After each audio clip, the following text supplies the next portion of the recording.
All right, this is Patrick Rogers, and today we have the privilege to have Bryon White on the show. And Bryon's the founder and CEO of Yaupon Brothers American Tea. Welcome to the show, Bryon. Hey, thanks for having me. Yeah, you bet, man. So a little bit of background on Bryon. He lives in New Smyrna Beach, Florida, with his wife and son. Again, he's the founder and CEO of Yaupon Brothers American Tea, as well as a few other ventures he has going on we might dive into as well today. He's an entrepreneur obsessed with social enterprise and culture, has over a decade of experience in the CPG industry, native agriculture, and indigenous food system redevelopment.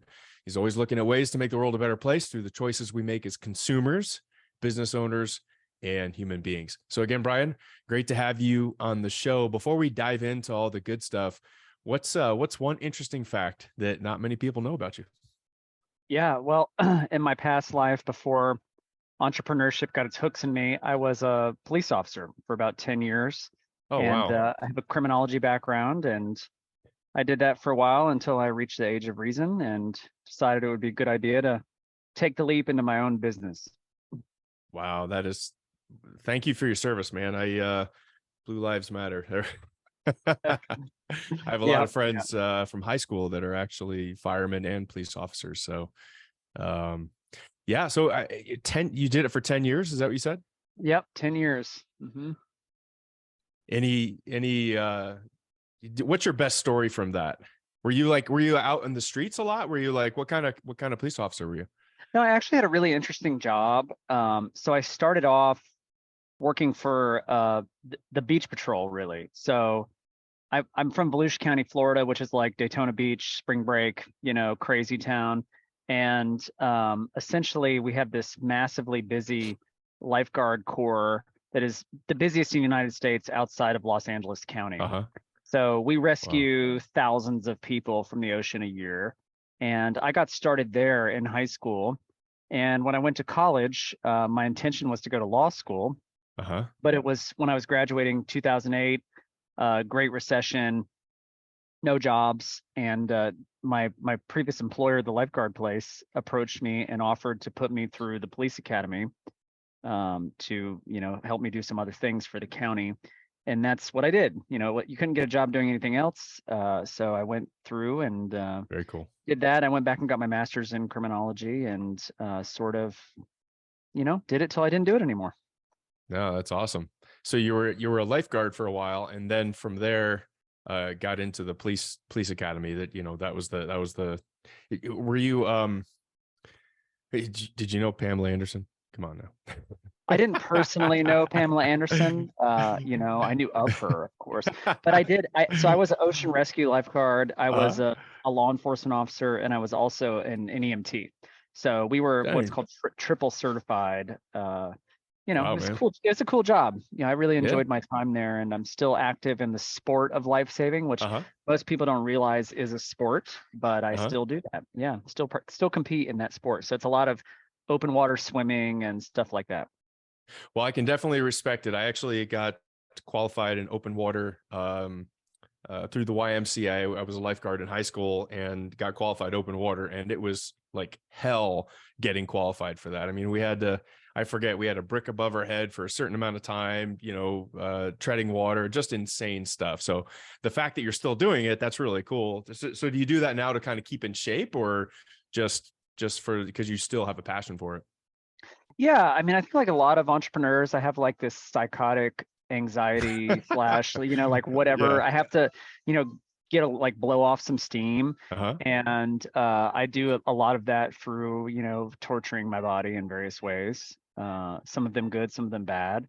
So I Okay. do a lot of, I run and I do a lot of open water swimming, and I'm like most people in the town I live in, I'm a surfer, and we do all kinds of stuff just to take a load off. So that's one of Nice. my things. Yeah. Cool. Right on, man. So tell us more about your company. Tell us about Yaupon, and I think this is just fascinating. I haven't heard of anything like this. So yeah. So tell us more, man. Yeah. So like on top of being a former cop and a, entrepreneurial person, I'm also a plant nerd. And I've always been really interested in plants since a very early age. I mean, really since as long as I can remember. And later on in life, I became fascinated with native plants. So just, not what you bought at Home Depot necessarily. Like in Florida, we have lots of tropical plants that everybody buys. And I was more interested in like the stuff that is there naturally. And I came across this plant called the Yaupon, which is a native tree, not just to Florida, but to the entire Southeast US. And I found out, well, I didn't discover this, but I learned that is the only caffeinated plant species native to America. So all the caffeine that we consume, whether it's coffee or tea or the crap in your energy drink or whatever you Right. may drink that's caffeinated, it's all imported from somewhere else. And Right. on average, we're moving that material a very long distance to get here. So And there's I costs thought, associated with that, right? yeah, it's an environmental and a financial cost Hmm. associated with it. Hmm. And when I learned this, I thought, how crazy is it that this plant that's been consumed for 8,000 years by indigenous people is totally forgotten today. This is about 11 years ago, and nobody knew that Yaupon was edible, nonetheless caffeinated or healthy or beneficial. So I said, well, this stuff must taste like crap, or somebody would have done something with it already. Mm-hmm. And I said, well, I'll do some experimentation, and Uh-huh. I found some videos on YouTube, and I made some of the tea, and I forced it on all my friends and relatives, and everybody liked it. Yeah. Nobody got sick. Everybody thought it was Uh-huh. at least okay Nobody got tasting. sick. That's good. Yeah, nobody got sick. I mean, that's the first hurdle. Nobody Yeah. died. Uh-huh. Nobody got Nobody sick. died. Everybody Yeah. thought it tasted like tea, or pretty Right. good. Right. Nobody complained. So I thought, well, I'm going to get rich immediately from this. Like, this is going to be this crazy thing that's going to blow up and get huge. Uh-huh. Right. Said I, with no entrepreneurial experience, no food experience, no Mm. business acumen Mm-hmm. whatsoever. And of course, it didn't work out that way. It's this whole lifelong process involved around building this supply chain around this plant, which Mm-hmm. I've done now for the past 10 years. And not just me, of course, a whole lot of other people at this point that have been part Right. of that system. But yeah, I mean, very humble beginnings for a plant that has been not only consumed, but revered, an absolutely cornerstone part of indigenous civilization for millennia. And the fact that we don't know about this plant anymore is just bar none a consequence, a direct consequence of the erasure of indigenous culture in America. And that's simply the biggest reason why we moved the indigenous people out of where the plant grows, and they had no written language. And it only took 100 years or so for everybody to pretty much forget that this was something that was extremely important to, culture, transcontinental culture, for thousands and thousands of years. So Mm. it becomes sort of an obligation, not just to build a business around this thing that is Mm-hmm. sustainable and Mm-hmm. creates value all over America, Right. but something that really pays tribute to this beautiful history of this plant, and the Wow. fact that it was kind of just tossed into the dustbin of history unjustly, I think. Mm. So it's called the Yaupon holly. That's right. Yeah, it is a holly. Hmm. What part of America does it grow naturally in, or best in? Well, it grows naturally in the southeast coastal plain. So from about Austin, Texas, all the way over through the Carolinas. It's found in about a dozen states. Most northern place you can find it naturally is in Arkansas, Mm. and the most southern place you'll find it is in Florida. But it's quite a common plant within that range, and it's also very commonly planted ornamentally in the landscape. So it's sort of the ubiquitous hedge of the South. Wow. Yeah. So tell us. So what's so you started this company, what, 2015? Is that right? Yeah, I started Yaupon Brothers in 2015. I had a failed iteration before that I started in Okay. 2011. So Okay. I had a company called Yaupon ACT, the one that I started with no experience or anything. And of course, I had no concept of scale. I had no concept of how to actually build a sustainable business. And simply stated, there's so much misinformation and romanticization, is that a word, for entrepreneurs, Sure. that, I mean, I, Yeah. I definitely fell into that honeypot of, Mm. this is going to be easy, somebody's going to give me Mm. money, there's going to be challenges, but who cares? I have a much more well-rounded approach to it now. Not to say that it's easy still, but yeah. So I had a business. It kind of blew up. I immediately started a new one. I'm too dumb to quit. What can I say? Yeah, persistent. There you go. It's not a failure; it's a learning opportunity, right?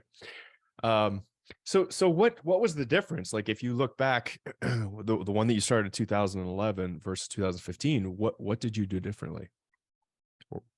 I paid attention to more important things, like building a business with a strong foundation, something that can hopefully sustain itself, something that's run on a process that's repeatable and scalable, which I think is really, really important. And this, I kind of came out of the age of Shark Tank being a thing and everybody watching that Sure. show, which of course is just total made up BS. I Yeah, mean, another it doesn't work romanticizing. like that for Uh-huh. for anyone hardly. And so I learned the hard way. I think a lot of people do, and a lot of people don't make it out of that process. I somehow am still here. So So in 2011, like what led to the failure? Like what, or call it failure. What led to you abandoning that concept? What you know? I had a problem with a partner, another common thing, Okay. that was just it became just like an amicable divorce. It wasn't that any of us were bad people or wrong or anything. It just Mm, wasn't a good partnership. And also my branding was terrible. It's hard to recover from that. I didn't have a repeatable process. I had a good product that was mm, on the market. I mean, we hmm. revolutionized the space. We were first to market. You That's not were always a okay. good thing, by the way. But I learned a lot from that, and I endeavored then and now to not repeat my mistakes.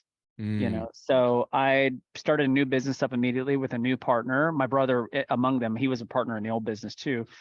He's been with me the whole time, my brother Kyle, and he had a mentor named Mark Steele who started this new business with us, who is still a partner in the business today.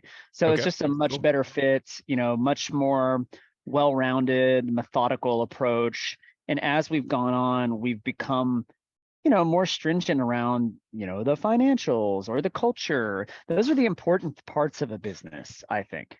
Building something that Mm-hmm. has good bones, strong foundation. It's not all flash in the pan like glitter biscuit that you see on Shark Tank. Glitter biscuit. So when you say, foundation, that can mean a lot of different things to a lot of different people. What does that mean to you?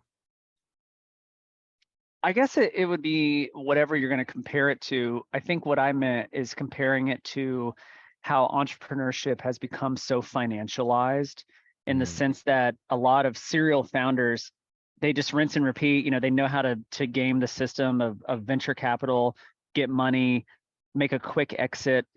Those are brands or businesses that I don't believe are adding much value to society. You're making mm, some money for a handful of people, but you're not doing anything meaningful with your time or your business.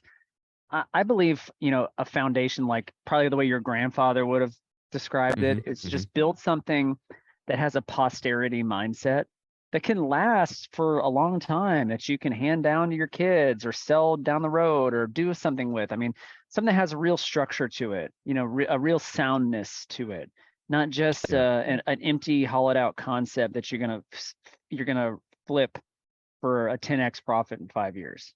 Yeah. I don't believe in that. I don't Yeah. think that that's good for society. No, it's not sustainable for anybody. And yeah. So one of the things we had talked about in our kind of our pre-call is one of the responsibilities, your main responsibilities you feel as a CEO is to kind of be the shield, to the kind of the executive shield to prevent um, the world or whatever from bullshit getting to your team members. And you said you had some thoughts around that and some stories. What comes to mind when you really think about that concept? Yeah, I think you mean the shit shield. Yeah, so I Shit use that a shield. lot. Yeah, you got to be the shit shield. It's like that whole heavy lies the crown Mm, adage, yeah. to where I think being a CEO of a startup or a small company that's trying to grow very quickly can be a very lonely job, Yeah. because quite simply everything is your fault. You can't blame Mm, anyone else lonely at the for any. top. Yeah. Yeah, that's right. And it's sort of it is what it is. I mean, I have learned to deal with it over time, but it has been difficult because it can be very lonely and it can be kind of depressing, and it's Mm, not good for your anxiety, to think about all the things that could go wrong all the time.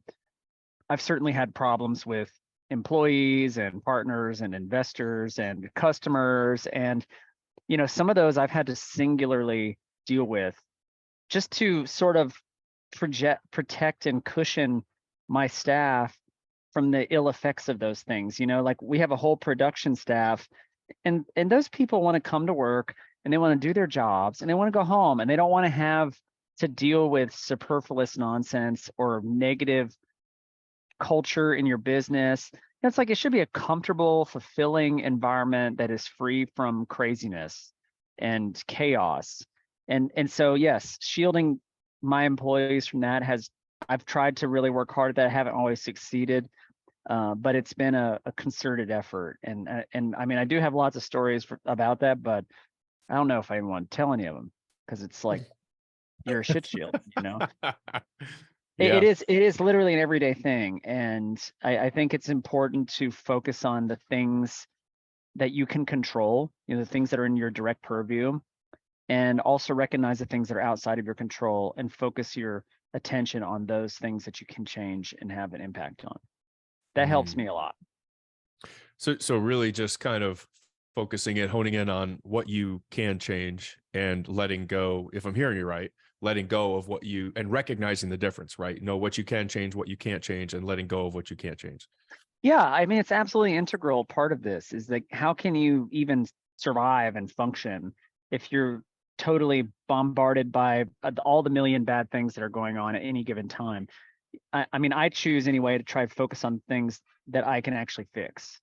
And if I can't fix it, maybe I ignore it. Maybe I try to get someone else to fix it. It just depends. It's a case to case thing. But yeah, you can't possibly attack every single problem at once. It's never going to work. There's Hmm. always problems all the time, never Hmm. ends. And I Hmm. think a lot of people expect it to be, everything coming up roses. And of course, that is never the case. There's always something going wrong. I don't care how successful someone's business is. There's always some part of it that's not Hmm. functioning the way they wanted to, Mm. and they're going to have to deal with that in whatever way works for them. Well, what Yeah. works for me is to focus on the things that are in my control. Mm. Yeah, I love that. It's almost like the AA, whatever they're saying is very similar. So another thing we were talking about is kind of, one of the biggest failures was you had mentioned kind of jumping the gun and partnering with people who were not really a fit for your culture and vision. Was that more so back to the 2011, or is that even since 2015? It's been a continuous problem, Mhm. and I think a lot of people don't think about how important. I certainly didn't. I think 10 years ago, if you would have tried to describe culture to me, like the importance of Yeah. it, I probably wouldn't have even understood the Yeah. concept of what that means. It's You're like, like, I'm here what do you for mean? business, man. You come in, you put the thing in the tea bag, and you put it in the tube, and Yeah. you send it Yeah. You out, and just do your that's your job. job. Yeah. But of course, nothing is that simple, and you really I've been really surprised in the huge difference of having a positive culture that is centered and gravitating around kindness and empathy, as opposed to some grinded out mentality or some Mm. sort of crazy whatever. I mean, you name it.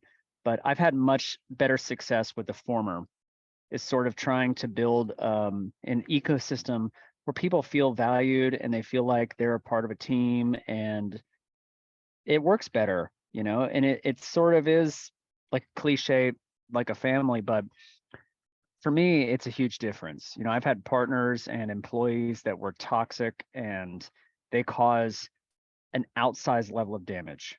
Like Mm. I think if you have people like that in your organization, you have to get rid of them. Mm. There's no way you can out train somebody with a toxic mindset. You can't fix that.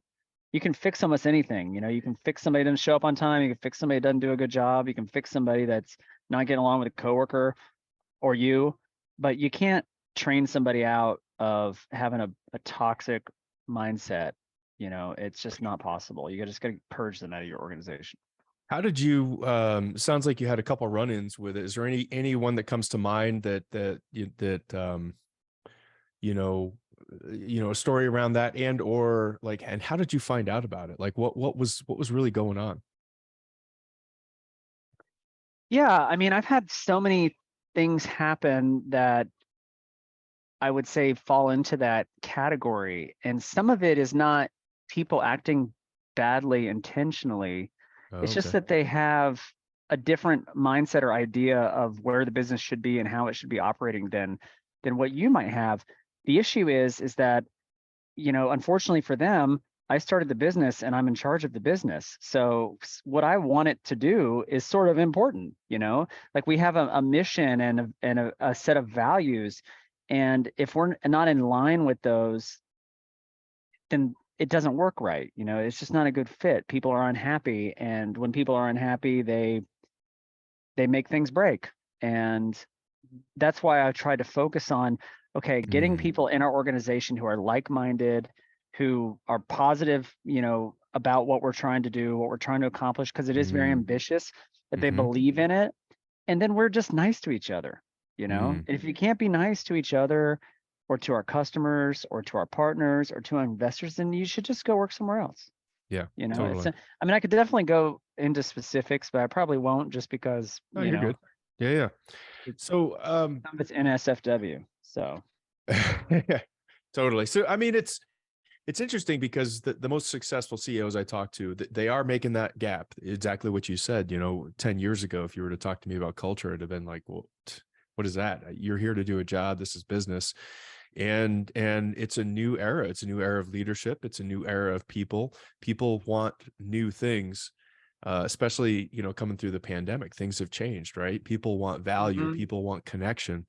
They don't, pay is hardly important anymore when it comes to what people want in a position, in a career. that's right. And I mean, we're seeing like the whole quiet quitting phenomenon and all that Yeah, stuff. totally. I mean, it's timely because I think that the newer generation of Mm, workers are just refusing to do what our parents and grandparents did. They don't want to grind absolutely. it out for 40 years to get a Absolutely. shitty pension Yeah. and then you're old. It's like, is that it? That's not what life's supposed to be about. I don't believe that. And one thing I can say that is about that empathy piece, that I don't expect anyone that works for me to do something that I wouldn't do. I don't expect them to do that. Why should, I mean, that's hypocritical, So the fact that I don't want to live my life that way, it means that I don't expect them to want to live their life that way either. I Yeah. would love for them to have a fulfilling experience and be happy as possible, knowing that we do all have to work and we do have to make money and we have to make a living. Well, how can we do that in a way that doesn't suck? And Right. I don't think I'm not quite where we want to be because we're still a Mm, small business and we still need to grow. hmm.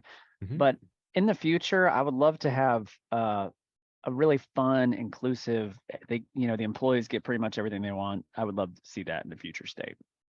And businesses that Awesome. don't do that, by the way, I mean, come on, dude.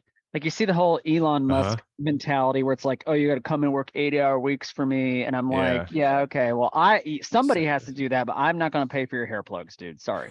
Like somebody else can come work 80 hours a week for you. I don't think people want to do that anymore. Yeah. They don't want to do that. Why? I want to be home with my kid. I want to be hiking and surfing and all that stuff. I don't want to be, in front of a computer 80 Right. hours a Right. week. I don't want that. It's not the life I want. So Yeah. Yeah. it's a lot to ask people to make those sort of sacrifices for your business. Yeah. It's No, not very totally. fair. Let me say Yeah. work to live instead of live to work, right? Yeah, exactly. Uh, no, very cool. So in the future, you would love to have kind of, it sounds like that fun, inclusive atmosphere where employees get whatever they want. That's fantastic. What do you mean by that? Get whatever they want. What does that mean? Yeah, well, okay, maybe I shouldn't have said that because now they're gonna listen to this and be like, let me tell you what I Let want. me tell you what I want, Yeah, Bryon. All yeah, right, yeah. since you asked. Let me see what kind of requests I get. Yeah. Um, I guess I'd say, how the big tech companies in Silicon Valley were doing it, Uh-huh. but they were doing it that way because they had to attract top talent, and it was like a Yeah. contest. Ping It's pong like a it tables was like a and contest of who massages. could Yeah. provide like the craziest Right. experience. But Yeah. I don't want to do that to attract or retain necessarily. I just want it to Yeah. be a place that you don't mind coming to every day. Like I worked on the beach for most of my adult life. I Nice. literally came to the beach every day for work. I've never known what it's like to work in a place where I didn't want to be. And I don't Mm, expect anybody that works for me to know that feeling either. I don't want them to come in and be like, I really dude, don't want that's to be awesome. here. I I want to hate come it work for here. you. I mean, be careful what you wish for. But I definitely endeavor to do the best that we can do as an organization to provide a fulfilling environment for employees. I guess that's how I Yeah, would, very cool, man. summarize our, yeah. No, I love that. It's people centric, it's employee centric, and I think I was on this podcast. I forget the gentleman. He's out of Denver, but he said, I want to provide an environment such that my employees would want to stay and work even if they were millionaires. Oh And man, that's that's great. right. Yep.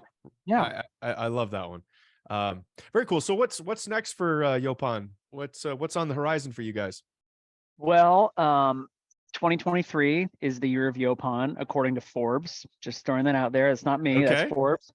And Whole Foods Market said that Yaupon is the #1 food trend for 2023. So we're going to make a big deal out of that at Expo Awesome, West man. this Uh, year. So we'll Okay, be at Expo cool. West, exhibiting. And I am actually in Tampa right now to speak at the Synapse Innovation Summit tomorrow. So we're the only CPG company here because we're Okay. crazy and wild. And Ha. yeah, so I think there's a lot of really, really positive, exciting things on the horizon, not just for our company, but for Yaupon in general. We're not the only Yaupon Mm, producer anymore. There's a whole industry that's burgeoning in America.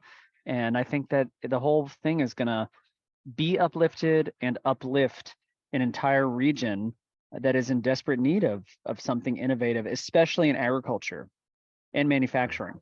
So Yeah. yeah. So how do you by the way, that's exciting.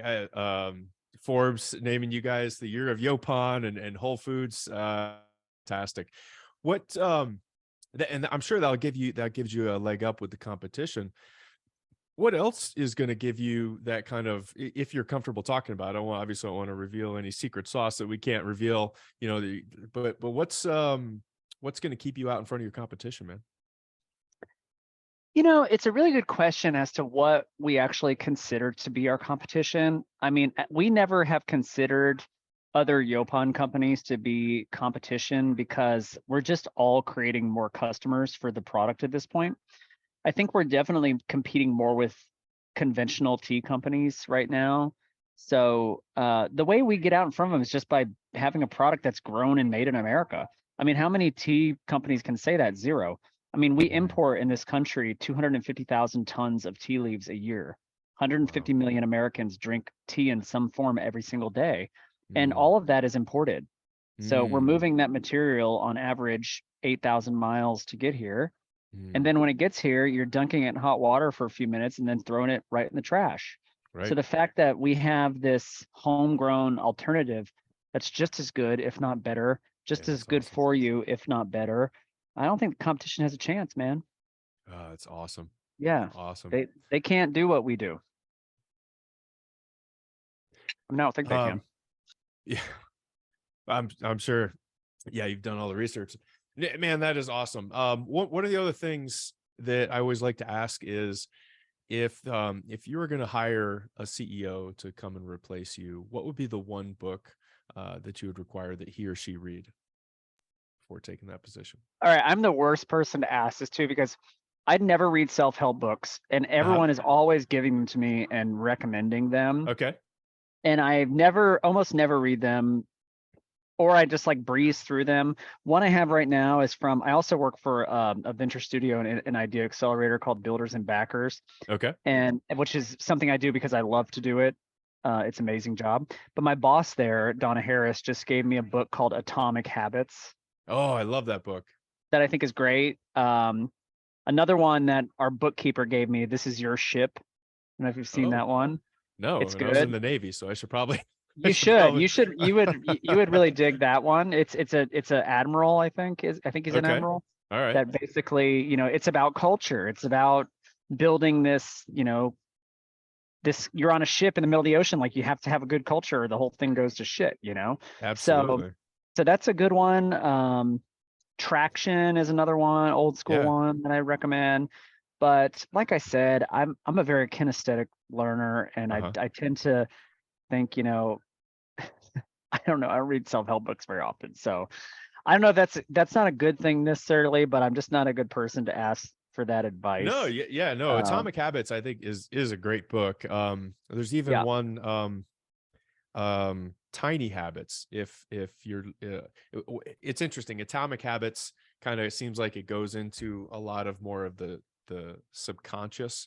Um and it takes a lot of work to make something happen from it, but it does work if you stick with it. And then Tiny Habits, I love it because it gives you a really nice model for how to really change behaviors and habits very quickly. So between the yep. two of them, I think they're pretty awesome. But cool, man. Well, hey, Bryon, thanks again for being on the show. So a couple of my key takeaways was that, you had this launch in 2011, and then kind of a shutdown of that concept and a restart in 2015. And one of the biggest things, it sounds like, was really not creating a scale from the beginning. It sounds like, when we look at it, putting a scalable concept in place and from the beginning. As a CEO, it's very lonely at the top. A lot of times it's, you're the shit shield, and it takes on a lot of energy to do that. And so, you really have to be, it sounds like, strong, and in just recognizing it is what it is. Like, it is lonely at the top, and it's just, it comes with the job. um the other thing that seemed like it was a big takeaway for me is really not allowing to not hiring people for skill set when it comes down to it. Really hiring people for fit, being very intentional about bringing like-minded people that are positive about and excited about what you're doing. Which you guys, I mean, what you guys are doing is amazing, right? I mean, we're transitioning a tea industry to something that's reliant overseas to United States, sustainability, competitive, all that kind of stuff. So that's awesome. And the other thing was a big takeaway for me, that's, it sounds like it's a success to you guys, is just being nice, creating that culture of compassion, which is that's the 2023 thing. That's the most successful leaders. So as I kind of went through all that, if there was one takeaway that you would really want the audience to absorb, what would that be? Okay, this is gonna sound so crazy because everything you said is, I think, very important. Yeah. But honestly, the being nice part is the Uh-huh. most important thing. Wow. And it's also the hardest thing in a lot of ways, because Mm. at the end of the day, sometimes you do not want to be very nice. No. I mean, certainly I don't. I have days where it's the last thing I want to do is be nice to people. But as I get older and things happen and it changes your perspective, and you have successes and failures, I mean, there really aren't that many things in your business life that are actually important. Like, Mm. you're still going to be dead at the end of it. Mm. And Man, all this that's stuff is profound. not going to matter then. And how many people get spun up in this Hmm. whole, I'm going to wear my Xenia suit and make tons of money and have a crazy exit. Yeah. And they don't focus on the simple things like getting out in nature, being nice to people, having a fulfilling life Mm. that is, real and genuine. Yeah. And to me, it's like, I know we're on a business podcast, but business is a part of life, and life is a one-shot deal, and you get what you get. And I think that time that you have, it's important to make the most of it. That's fantastic, man. That's a great takeaway. I love that. And so Bryon, if any of our listeners wanted to reach out and somehow get involved, or either utilize your product or work with you on some kind of a partnership, or reach out for questions from today from the show, how could they do that? Yeah, so they can go to yauponbrothers.com. That's YAUPON brothers, all spelled out.com. You can find us on Amazon. You can find us at Whole Foods Market in the Southeast. You can find us at Walmart.